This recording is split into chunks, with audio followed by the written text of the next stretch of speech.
Hi ಎಲ್ಲರಿಗೂ ನಮಸ್ಕಾರ. ಬನ್ನಿ ಪ್ರೇಮ ಕಾವ್ಯ ಸೀರಿಯಲ್ ಏನಾಗ್ತಾ ಇದೆ ಅಂತ ನೋಡ್ಕೊಂಡು ಬರೋಣ. ಈ ಕಡೆ ಪುರೋಹಿತರು ಕೂಡ ಟೈಮ್ ಆಗ್ತಾ ಇದೆ, ಕಲ್ಯಾಣಿ ಅಮ್ಮ ಇನ್ನು ಶಾಸ್ತ್ರ ಶುರು ಮಾಡ್ಬೋದಾ ಅಂದಿದ ತಕ್ಷಣ ಒಂದು ನಿಮಿಷ ಪುರೋಹಿತರೆ, ರಾಮ್ ಇನ್ನು ಬಂದಿಲ್ಲ ಅಂತ ಹೇಳ್ತಾಳೆ. ಆವಾಗ ಸತ್ಯನಾರಾಯಣ ಕೋಪ ಮಾಡಿಕೊಂಡು ಏನು ಕಲ್ಯಾಣಿ ಇದು, ಅಲ್ಲ ನಿನ್ನ ಹೊಟ್ಟೆಯಲ್ಲಿ ಹುಟ್ಟಿರೋ ಮಗ ಮಾದೇವನಿಗೆ ಎಲ್ಲ ಮುತವರ್ಜಿ ಇದೆ, ಆದರೆ ನೀನು ಸಾಕಿರೋ ಮಗ ರಾಮ್ ಇದ್ದಾನೆ ಅಲ್ವಾ, ಅವನು ತುಂಬಾ ಬೇಜಾರು ಮಾಡ್ತಾ ಇದ್ದಾನೆ ಅಂದಿದ ತಕ್ಷಣ, ಅಯ್ಯೋ ಅಣ್ಣ ನೀವೇನು ಬೇಜಾರಾಗಬೇಡಿ, ಮೇ ಬಿ ಏನು ಎಮರ್ಜೆನ್ಸಿ ಕೆಲಸ ಇರಬೇಕು ಅಂತ ಹೇಳ್ತಾಳೆ.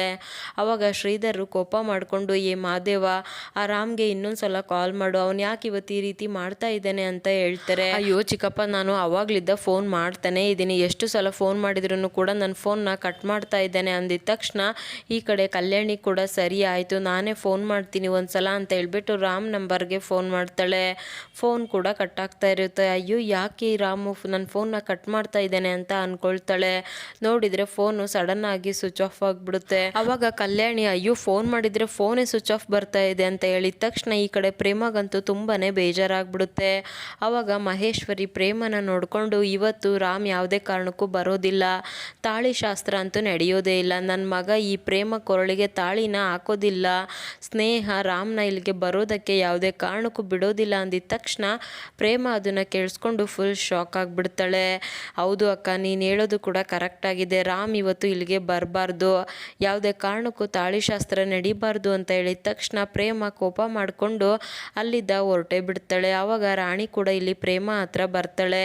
ಇನ್ನು ಬಂದಿರೋರೆಲ್ಲರೂ ಕೂಡ, ಕಲ್ಯಾಣಿ ಯಾಕೆ ರಾಮ್ ಈ ರೀತಿ ಮಾಡ್ತಾ ಇದ್ದಾನೆ, ಇವತ್ತು ಮನೆಯಲ್ಲಿ ತಾಳಿ ಶಾಸ್ತ್ರ ಇದೆ ಅಂತ ಅವನಿಗೆ ಗೊತ್ತಿಲ್ವಾ, ಶಾಸ್ತ್ರ ಇರೋ ದಿವಸ ಈ ರೀತಿ ಎಲ್ಲ ಲೇಟ್ ಆಗಬಾರ್ದು ಅಲ್ವಾ, ರಾಮ್ ಯಾಕೆ ಈ ರೀತಿ ಮಾಡ್ತಾ ಇದ್ದಾನೆ ಅಂದಾಗ, ಅಯ್ಯೋ ಅಕ್ಕ ನಿಮಗೆ ಗೊತ್ತು ತಾನೇ ನಮ್ಮ ರಾಮ್ಗೆ ಕೆಲಸ ಎಷ್ಟು ಮುಖ್ಯ ಅಂತ, ಅವನಿಗೆ ಕೆಲಸನೇ ದೇವರು ದಿಂಡ್ರು, ಇವತ್ತು ಮೇ ಬಿ ಯಾವುದೋ ಎಮರ್ಜೆನ್ಸಿ ಕೆಲಸ ಬಂದಿರಬೇಕು, ಅದಕ್ಕೆ ನನ್ನ ಮಗ ಇಲ್ಲಿಗೆ ಬಂದಿಲ್ಲ, ನೀವೇನು ತಲೆ ಕೆಡಿಸ್ಕೋಬೇಡಿ, ನಿಮ್ಗೇನಾದರೂ ತುಂಬ ಮುಖ್ಯವಾದ ಕೆಲಸ ಇದ್ದರೆ ನೀವಿನ್ನು ಹೊರಟುಬಿಡಿ, ಯಾಕೆಂದರೆ ನಮ್ಮ ರಾಮ್ ಇವತ್ತು ಬರೋದು ಡೌಟು, ಈ ಶಾಸ್ತ್ರ ನಡೆಯುತ್ತೋ ಇಲ್ವೋ ನಮಗೇನೆ ಗೊತ್ತಿಲ್ಲ, ನೀವು ಸುಮ್ಮನೆ ಪಾಪ ಯಾಕೆ ಕಾಯ್ತೀರಾ, ನೀವು ಹೊರಟುಬಿಡಿ ಅಂತ ಮಹೇಶ್ವರಿ ಹೇಳಿದ ತಕ್ಷಣ ಶ್ರೀಧರು ಕೋಪ ಮಾಡಿಕೊಂಡು, ಮಹೇಶ್ವರಿ ಏನೇ ಮಾತಾಡ್ತಾ ಇದೆಯಾ, ರಾಮ್ ಬಂದಿಲ್ಲ ಅಂತ ನಾವೆಲ್ಲರೂ ಕೂಡ ಟೆನ್ಷನ್ ಆಗಿದ್ದೀವಿ, ಅಂಥದ್ರಲ್ಲಿ ನೀನು ಶಾಸ್ತ್ರ ನಡೆಯೋದಿಲ್ಲ ಅಂತ ಅಪಶಕುನ ನುಡಿತಾ ಇದೆಯಾ ಅಂತ ಕೋಪ ಮಾಡಿಕೊಂಡು ಮಾತಾಡ್ತಾರೆ. ಇನ್ನು ಈ ಕಡೆ ರಾಣಿ ಕೂಡ, ಅಕ್ಕ ಡಾಕ್ಟ್ರು ಯಾಕಕ್ಕ ಬಂದಿಲ್ಲ ಅಂದಿದ ತಕ್ಷಣ, ನಾನೆಲ್ಲೋ ರಾಮು ಪಾಪ ಯಾವುದೋ ಕಂಡೀಷನಲ್ಲಿ ಇದ್ದಾನೆ ಅಂತ ಅಂದ್ಕೊಂಡು ಸುಮ್ಮನಾದೆ, ಅವನು ನಿಜವಾಗ್ಲೂ ಕೂಡ ಯಾವುದಾದ್ರೂ ಆಪ್ರೇಷನಲ್ಲಿ ಇದ್ದಿದ್ರೆ ನನಗೆ ಖುಷಿನೇ ಆಗ್ತಾ ಇತ್ತು ರಾಣಿ, ಆದರೆ ಸ್ನೇಹ ಮತ್ತು ಈ ಮಹೇಶ್ವರಿ ಅತ್ತೆ ಬೇಕು ಅಂತಲೇ ರಾಮ್ ಇಲ್ಲಿಗೆ ಬರಬಾರ್ದು ಅಂತ ತಡಿತಾ ಇದ್ದಾರೆ, ನಾನು ಮಾತ್ರ ಇವತ್ತು ಸುಮ್ಮನೆ ಬಿಡೋದಿಲ್ಲ, ತಾಳಿ ಶಾಸ್ತ್ರ ನಡೆಯುತ್ತೆ, ಇವತ್ತು ಈ ಪ್ರೇಮ ಏನು ಅಂತ ಸ್ನೇಹಕ್ಕಷ್ಟೇ ಅಲ್ಲ ಮಹೇಶ್ವರಿ ಅತ್ತೆಗೂ ಕೂಡ ಗೊತ್ತು ಮಾಡಿಸ್ತೀನಿ ಅಂತ ಹೇಳ್ತಾಳೆ. ಅವಾಗ ಪುರೋಹಿತರು ಕೂಡ, ಕಲ್ಯಾಣಿ ಅಮ್ಮ ಮುಹೂರ್ತ ಮೀರ್ತಾ ಇದೆ, ಈ ಮುಹೂರ್ತ ಮೀರ್ತು ಅಂದರೆ ಮುಂದೆ ಯಾವ ಮುಹೂರ್ತನೂ ಕೂಡ ಇಲ್ಲ, ಅಟ್ಲೀಸ್ಟು ಇವಾಗ ಒಂದು ಜೋಡಿ ಇದೆ ಅಲ್ವಾ, ಮಾದೇವ ಮತ್ತು ಅವ್ರ ಹೆಂಡ್ತಿ, ಅವರಿಗಾದರೂ ಶಾಸ್ತ್ರನ ಮಾಡಿ ಮುಗಿಸ್ಬಿಡೋಣ, ಸುಮ್ಮನೆ ಕಾಯೋ ಬದಲು ಶಾಸ್ತ್ರ ಆದರೂ ಆಗುತ್ತೆ ಅಂದಿದ ತಕ್ಷಣ ಈ ಕಡೆ ಸತ್ಯನಾರಾಯಣ ಕೋಪ ಮಾಡಿಕೊಂಡು, ಈ ರಾಮ್ಗೆ ಸಂಪ್ರದಾಯ ಅಂದರೆ ಏನು ಅಂತಲೇ ಗೊತ್ತಿಲ್ಲ, ಇವತ್ತೇ ಇವನಿಗೆ ಇಷ್ಟೊಂದು ಕೆಲಸ, ಇವತ್ತು ಪೂಜೆ ಇದೆ ಅಂತ ಗೊತ್ತು ತಾನೆ ಅಂತ ಕೋಪ ಮಾಡ್ಕೊಂಡಿದ್ದ ತಕ್ಷಣ,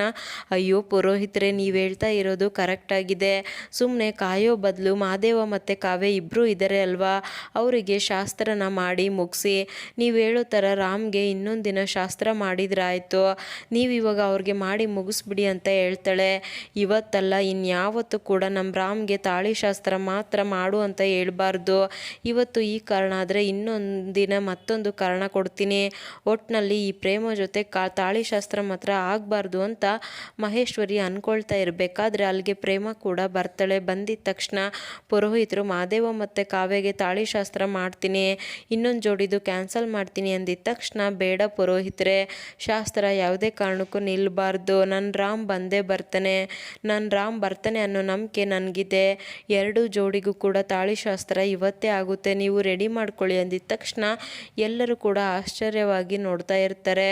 ನೋಡಿದರೆ ಇಲ್ಲಿ ಪ್ರೇಮ ಹೇಳಿದಾಗೆ ರಾಮ್ ಕೂಡ ಬರ್ತಾನೆ. ಬಂದಿದ್ದ ತಕ್ಷಣ ರಾಣಿ, ಅಯ್ಯೋ ಅಮ್ಮ ರಾಮ್ ಸರ್ ಬಂದ್ಬಿಟ್ಟು ಡಾಕ್ಟ್ರು ಬಂದ್ಬಿಟ್ರು ಅಂತ ಹೇಳ್ತಾಳೆ. ಅವಾಗ ಕಲ್ಯಾಣಿ ಅಂತೂ ಖುಷಿಯಾಗಿ ರಾಮ್ ಹತ್ರ ಬರ್ತಾಳೆ. ಮಹೇಶ್ವರಿ ಕೋಪ ಮಾಡಿಕೊಂಡು, ರಾಣಿ ಏನು ಹೇಳ್ತಾ ಇದೆಯಾ ಅಂದಾಗ, ಹೌದು ಮಹೇಶ್ವರಿ ಅಮ್ಮ, ಡಾಕ್ಟ್ರ್ ಕಾರ್ ಬಂತು, ನಾನೇ ನೋಡಿದೆ ಅಂತ ಹೇಳ್ತಾಳೆ. ಈ ಕಡೆ ರಾಮ್ ತುಂಬಾ ಗಾಬರಿ ಆಗಿಬಿಟ್ಟು, ದೊಡ್ಡಮ್ಮ ಅಮ್ಮ ಎಲ್ಲಿದ್ದಾರೆ ಅಂತ ಹೇಳ್ಬಿಟ್ಟು ಅಂದ್ಬಿಟ್ಟು ಒಳಗಡೆ ಬರ್ತಾನೆ. ಅಮ್ಮ ಅಮ್ಮ ಎಲ್ಲಿದ್ಯಮ್ಮ, ನಿನಗೇನೂ ಆಗಿಲ್ಲ ತಾನೇ, ನೀನು ಹುಷಾರಾಗಿದೆಯಾ ತಾನೇ ಅಂದಿದ ತಕ್ಷಣ ರಾಮ್ ಏನೂ ಆಯಿತು, ಯಾಕೋ ನನ್ನನ್ನು ಈ ರೀತಿ ಕೇಳ್ತಾ ಇದೆಯಾ ಅಂತ ಮಹೇಶ್ವರಿ ಕೇಳ್ತಾಳೆ. ಏ ರಾಮ್ ಏನೂ ಆಗಿದೆ, ಇಷ್ಟೊತ್ತು ನೀನು ಬಂದಿಲ್ಲ ಅಂತ ನಾವೆಲ್ಲರೂ ಗಾಬರಿ ಮಾಡ್ಕೊಂಡಿದ್ವಿ, ನೋಡಿದರೆ ಇವಾಗ ನೀನೇ ಗಾಬರಿ ಆಗಿದೆಯಾ ಅಂತ ಮಹಾದೇವ ಹೇಳಿದ ತಕ್ಷಣ ಈ ಕಡೆ ಸ್ನೇಹ ಆಂಟಿ ನಿಮಗೆ ಹಾರ್ಟ್ ಅಟ್ಯಾಕ್ ಆಗಿದೆ ಅಂತ ರಿಸೆಪ್ಷನ್ ಅವ್ರಿಗೆ ಕಾಲ್ ಬಂದಿತ್ತು, ಅದಕ್ಕೆ ನಾನು ಮತ್ತು ರಾಮ್ ಇಬ್ಬರು ಕೂಡ ಬಂದ್ವಿ ಅಂತ ಹೇಳಿದ ತಕ್ಷಣ ಅಲ್ಲಿರೋರು ಎಲ್ಲರಿಗೂ ಕೂಡ ಫುಲ್ ಶಾಕ್ ಆಗುತ್ತೆ. ಅಯ್ಯೋ ದೇವ್ರೆ ಏನಪ್ಪ ಇದು, ಮಹೇಶ್ವರಿ ಆವಾಗಲಿದ್ದ ಚೆನ್ನಾಗೇ ಇದ್ದಾಳೆ, ಅವಳಿಗೆ ಯಾಕೆ ಈ ರೀತಿ ಆಗುತ್ತೆ ಅಂತ ಹೇಳ್ಬಿಟ್ಟು ಅವರಪ್ಪ ಕೋಪ ಮಾಡ್ಕೊಳ್ತಾನೆ. ಆ್ಯಕ್ಚುಲಿ ಏನಾಗಿರುತ್ತೆ ಅಂದರೆ ಈ ಕಡೆ ಪ್ರೇಮ ಇವತ್ತು ನನ್ನ ರಾಮ್ ಬಂದೇ ಬರ್ತಾನೆ, ಯಾರು ರಾಮ್ನ ಬರಬಾರ್ದು ಅಂತ ತಡೆದಿದ್ದಾರೋ ಅವರಿಗೋಸ್ಕರನೇ ನನ್ನ ರಾಮ್ ಇಲ್ಲಿಗೆ ಬರ್ತಾನೆ ಅಂತ ಹೇಳ್ಬಿಟ್ಟು ಪ್ರೇಮ ರಿಸೆಪ್ಷನ್ ಅವ್ರಿಗೆ ಕಾಲ್ ಮಾಡಿರ್ತಾಳೆ. ಅಯ್ಯೋ ಮೇಡಮ್ ಇದು ಆ ಟ್ರೀ ಹಾಸ್ಪಿಟಲ್ ತಾನೇ, ರಾಮ್ ಸರ್ ಇದ್ದಾರೆ ಅಲ್ವಾ, ಅವ್ರ ಅಮ್ಮಗೆ ಹಾರ್ಟ್ ಅಟ್ಯಾಕ್ ಆಗಿದೆ, ಬೇಗ ಬರೋಕೆ ಹೇಳ್ಬಿಡಿ ದಯವಿಟ್ಟು ಅಂತ ಹೇಳ್ಬಿಟ್ಟು ಅಳ್ತಾ ಫೋನ್ ಮಾಡಿರ್ತಾಳೆ. ಅವರು ಕೂಡ ಇಲ್ಲಿ ರಾಮ್ ಹತ್ರ ಬಂದುಬಿಟ್ಟು ರಾಮ್ ಸರ್ ಇವತ್ತು ನಿಮ್ಮ ಅಮ್ಮಗೆ ಹಾರ್ಟ್ ಅಟ್ಯಾಕ್ ಆಗಿದೆ ಅಂತೆ, ನೀವು ಬೇಗನೆ ಮನೆಗೆ ಹೋಗಬೇಕು ಅಂತ ಹೇಳಿರ್ತಾಳೆ. ಅದಕ್ಕೆ ರಾಮು ಬೇಗನೆ ಸ್ನೇಹನ ಕರ್ಕೊಂಡು ಅಲ್ಲಿದ್ದ ಹೊರಟಿರ್ತಾನೆ. ಅದೇ ಆ್ಯಕ್ಚುಲಿ ನಡೆದಿರೋ ಘಟನೆ ಆಗಿರುತ್ತೆ.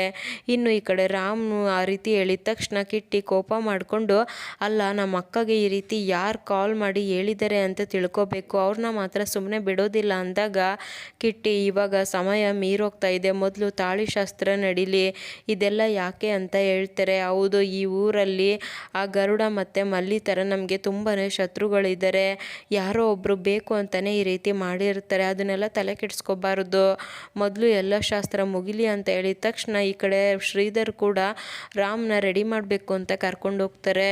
ಅವಾಗ ಪ್ರೇಮ ಮಹೇಶ್ವರಿನ ನೋಡಿಬಿಟ್ಟು ನನ್ನ ರಾಮು ನನ್ನವನು, ಯಾವುದೇ ಕಾರಣಕ್ಕೂ ನನ್ನ ರಾಮ್ನ ಕಿತ್ಕೊಳ್ಳೋದಕ್ಕೆ ನಾನು ಬಿಡೋದಿಲ್ಲ, ತಾಳಿ ಶಾಸ್ತ್ರ ನಡೆಯುತ್ತೆ ಅಂತ ಅಂದ್ಕೊಳ್ತಾ ಇರ್ತಾಳೆ. ಇನ್ನು ರಾಮ್ ಕೂಡ ರೆಡಿಯಾಗಿ ಬರ್ತಾನೆ. ಬಂದಿದ ತಕ್ಷಣ ಇಲ್ಲಿ ತಾಳಿ ಶಾಸ್ತ್ರಕ್ಕೆ ಕೂರಿಸ್ತಾರೆ. ಆವಾಗ ಸ್ನೇಹ ಕೋಪ ಮಾಡಿಕೊಂಡು ನಾನು ಹೊರಡ್ತೀನಿ ಆಂಟಿ ಅಂದಿದ ತಕ್ಷಣ ಸ್ನೇಹ ಏನು ಮಾಡ್ತಾ ಇದೆಯಾ, ನೀನು ಯಾವುದೇ ಕಾರಣಕ್ಕೂ ಇಲ್ಲಿದ್ದ ಹೋಗಬಾರ್ದು, ಆ ಪ್ರೇಮ ನೀನು ತಾಳಿ ಶಾಸ್ತ್ರನ ನೋಡ್ಕೊಂಡು ಹೋಗಬೇಕು, ನೀನು ಹುಡ್ಕೋಬೇಕು ಅಂತಲೇ ಆ ರೀತಿ ಮಾಡಿದಾಳೆ, ನೀನು ಇವಾಗ ಏನಾದರೂ ಹೋದರೆ ಅವಳು ಗೆದ್ದೆ ಅಂತ ಖುಷಿ ಪಡ್ತಾಳೆ, ನೀನು ಎಲ್ಲಿಗೂ ಕೂಡ ಹೋಗಬಾರ್ದು, ಇಲ್ಲೇ ಇದ್ಬಿಟ್ಟು ನಿನ್ನ ಗೆಲುವೇ ಅಲ್ಲ ಅಂತ ಅವಳಿಗೆ ತೋರಿಸ್ಕೊಡ್ಬೇಕು, ರಾಮ ಯಾವತ್ತಿದ್ರೂ ನನ್ನವನು, ನಾನು ಪಡ್ಕೊಳ್ತೀನಿ ಅಂತ ಅವಳು ಮುಂದೆನೇ ನಿಂತ್ಕೊಂಡು ನೀನು ಹೇಳ್ಬೇಕು ಅಂದಿದ ತಕ್ಷಣ ಹೌದು ಆಂಟಿ, ಯಾವುದೇ ಕಾರಣಕ್ಕೂ ಗೆದ್ದಿದ್ದಾಳೆ ಅನ್ನೋ ಫೀಲಿಂಗ್ಸ್ನ ನಾವು ಕೊಡಬಾರ್ದು ಅಂತ ಹೇಳ್ಬಿಟ್ಟು ಸ್ನೇಹ ಕೂಡ ಅಲ್ಲೇ ಇರ್ತಾಳೆ. ಇನ್ನು ಶಾಸ್ತ್ರ ಕೂಡ ಶುರುವಾಗುತ್ತೆ. ಈ ಕಡೆ ಪುರೋಹಿತರು ಕೂಡ ತಾಳಿದಾರನ ಕೊಟ್ಬಿಟ್ಟು ಇದನ್ನು ಕಟ್ಟಿ ಅಂತ ಹೇಳ್ತಾರೆ. ಆವಾಗ ಮಹಾದೇವ ಕಾವ್ಯ ಬೇಜಾರಾಗಿರೋದನ್ನ ನೋಡಿಬಿಟ್ಟು ಅಲ್ಲ ದೇವ್ರೆ ಎಲ್ಲ ವಿಚಾರಕ್ಕೂ ಕೂಡ ಗುರ್ ಅಂತಿದ್ಲು, ಇವತ್ತೇನೋ ಇಷ್ಟು ಆರಾಮಾಗಿ ಸಮಾಧಾನದಿಂದ ಕೂತಿದ್ದಾಳೆ, ಒಟ್ಟಿನಲ್ಲಿ ಇವಳಿದ್ದ ನಮ್ಮಮ್ಮ ಖುಷಿಯಾಗಿದ್ದಾರೆ ಅಲ್ವಾ, ಅಷ್ಟೇ ಸಾಕು ಅಂತ ಅಂದ್ಕೊಳ್ತಾನೆ.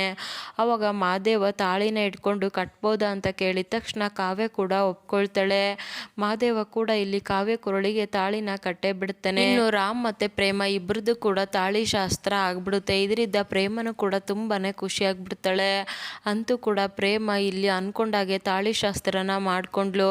ಬಟ್ ಆದ್ರೂ ಕೂಡ ಪ್ರೇಮ ಮಾಡಿರೋ ಒಂದೇ ಒಂದು ಕೆಲಸದಿದ್ದ ಅವಳ ಮೇಲೆ ಇನ್ನೂ ಕೂಡ ನಮಗೆ ಬೇಜಾರಿದೆ. ರಾಮ್ನ ನೋಡೋದಕ್ಕೆ ತುಂಬ ಬೇಜಾರಾಗುತ್ತೆ. ಆದಷ್ಟು ಬೇಗ ಸತ್ಯ ಆಚೆ ಬಂದ್ಬಿಟ್ಟು ಇಬ್ಬರು ಕೂಡ ಚೆನ್ನಾಗಿರಬೇಕು ಅನ್ನೋದೇ episode. Thank you so much every one.